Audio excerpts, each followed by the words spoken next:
یہ کہانی نہیں، یہ ڈرامہ سیریل نہیں، تاکہ جوان سیکھے۔ یوسف بھی جوان تھا، کس طرح گناہ میں پڑا اور اس نے عفت کو اختیار کیا، کس طرح گناہ کا سامنا ہوا، اپنی شہوت، اپنی خواہش کا گلا یوسف نے کیسے گھونٹا۔ اس قصے سے عبرت لینی، کربلا مقام عبرت ہے۔ دوسرا فائدہ، وَجَاءَكَ فِي هَذِهِ الْحَقِّ، اور یہ قصے سنانے میں پتہ چلتا ہے کہ کون حق پر ہے، کون باطل پر ہے۔ ہم نے اپنے بچوں کو سیدھی لائن دی ہے، ہمارے بچے متزلزل نہیں ہیں، شک اور تردد کی منزل میں زندگی نہیں جیتے۔ ہماری لائن کلیئر ہے کہ کون حق پر ہے، کون باطل پر ہے۔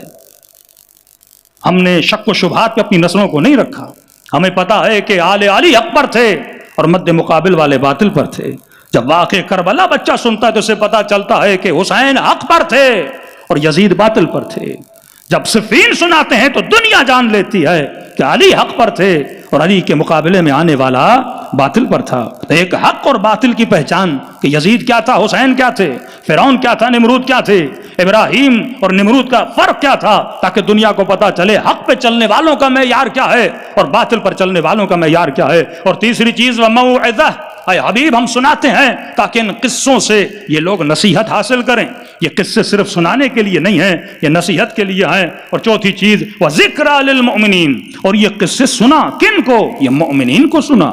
ذکر حسین عبادت ہے، ذکر علی ابن ابی طالب عبادت ہے، ذکر انبیاء عبادت ہے۔ ان قصوں کے سننے سے، اس ذکر کو سننے سے انسان کے وجود میں رحمت اور برکت نازل ہوتی ہے۔ تبھی رسول خدا ممبر پر گئے اور بلند ترین آواز میں کہا کہ لوگوں صدقہ دو، صدقہ دو۔ اب یہ نہیں کہ نبی پہلی مرتبہ کہہ رہے تھے، بارہا کہہ چکے کہ صدقے کی فضیلت کیا ہے۔ تعجب سے سننے لگے، یا رسول اللہ کوئی نئی بات کرنے والے ہیں؟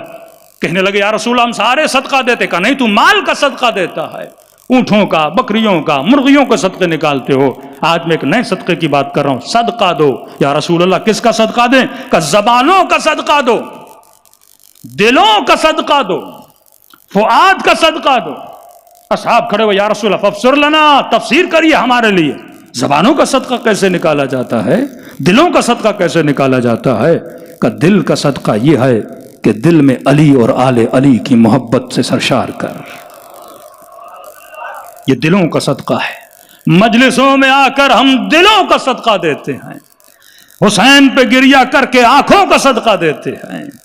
کون سا مسلمان ہے جو دلوں کا صدقہ دیتا ہو؟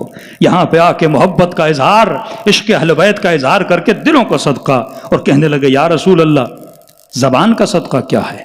کہ زبان کا صدقہ یہ ہے کہ اپنی زبانوں سے مجھ پر اور میری آل پر کثرت سے صلوات بھیجا کرو۔ صلوات پڑھیں محمد